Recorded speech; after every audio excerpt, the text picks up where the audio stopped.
గణేశుడు వస్తున్నాడే, సరేనా? రెడీ అవ్వు. పౌడర్ వేస్తున్నా, నీకు లిప్టిక్ పెడతా. నేను చూడు ఎలా రెడీ అయ్యానో, సూపర్ కదా. సరేనా? ఏడవద్దంట, మనం గణేశుడి దగ్గరికి వెళ్ళాలి. సరేనా? వెళ్దామా? సరే, నీకు ఇంకా పౌడర్ వేస్తా.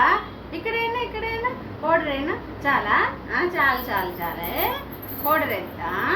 మనం గణేశుని చూడడానికి వెళ్దామమ్మా. జేజే దండం పెట్టు. ఇలా గణేశుడు దండం ఇలా పెడతావు, ఇలా పెట్టాలి. సరేనా?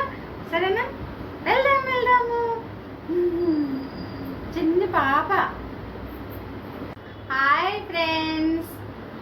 ఫ్రెండ్స్, మేమేదో సరదాగా యూట్యూబ్ వీడియోల కోసం చేసుకున్నాము. నైట్ ఏం పని దోస్తలేదు, మాకు నిద్ర రావట్లేదు. సో అందుకని బొమ్మ నేను ఇద్దరం ఆడుకుంటూ వీడియోలు చేసినాము. మా వీడియోలు కనుక బాగుంటే లైక్ చేయండి, కామెంట్ చేయండి, షేర్ చేయండి ఫ్రెండ్స్. బాయ్.